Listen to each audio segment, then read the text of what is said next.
কোচবিহার ২ নম্বর ব্লকের চকচকা অঞ্চলে নেশা মুক্তি কেন্দ্র পরিদর্শন করলেন তৃণমূল কংগ্রেসের জেলার সভাপতি অভিজিৎ দে ভৌমিক। জেলার সভাপতি নেশা মুক্তি কেন্দ্রে গিয়ে দেখতে পান বেশ কিছু ছাত্রছাত্রী যারা বক্সিরহাট জোড়াই এলাকায় বসবাস করেন, অর্থাৎ আসাম সীমান্তবর্তী এলাকার বাসিন্দা। এর আগেও নেশা মুক্তি কেন্দ্র পরিদর্শন করেছেন, সেখানেও দেখা গিয়েছে আসাম সীমান্তবর্তী এলাকার মানুষজন।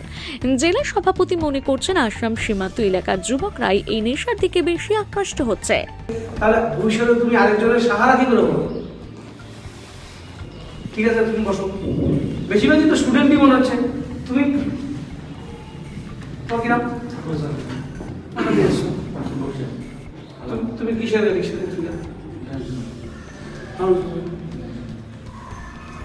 কোথা থেকে এগুলো সব আসতো তোমার কাছে? এই দিকটা তো একটু বেশি দেখতে পাচ্ছি বসে বসে। যাই হোক, তো বাড়িতে কে গেছে? তুমি একমাত্র ভাই, তাহলে তুমি বোঝো তোমার উপরে কত বড় কাঁধে তোমার ভর করে বাঁচতে চায় সবাই। তোমার কাঁধের উপরে কত বোঝা, এই বোঝাটাকে তো যারা তোমার উপরে ভর করবে তারা তো তোমার হতাশ। তুমি এই রাস্তায় চলে গেলে তারা কি করে থাকবে? তোমার উপরে যারা ভরসা করবে তারা যদি ভরসা করতে না পারে তাহলে তারা কোথায় যাবে? সেই জায়গাটা তুমি ওদের ধ্যান মেডিটেশন হয় কে করে? আমার চেষ্টা এবং তারপরে ওরা যখন সিনিয়র হয়ে যায় ওরা নিজেরাই করে।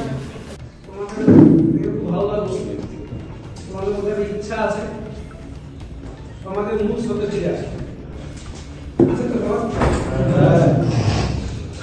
তোমাদের মনে হচ্ছে না যে আমরা যেটা করেছিলাম ভুল করেছিলাম?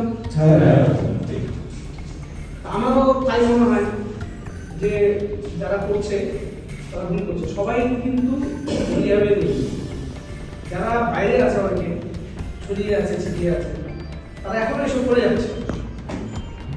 তাদেরকেও জানার জন্য তারা যাতে এই ওই জগৎটা থেকে বেরিয়ে আসতে পারে, যেটা তোমরা বেরিয়ে আসার যে চেষ্টা করছো পারিবারিক সহযোগিতায়, গার্জিয়ানদের চিন্তায়, গার্জিয়ানদের ইচ্ছায় তোমরা এই জায়গা থেকে বেরিয়ে আসতে সহযোগিতা তাদের তোমরা বেরিয়ে আসতে চেষ্টা করছো, এতে তারাও পারে।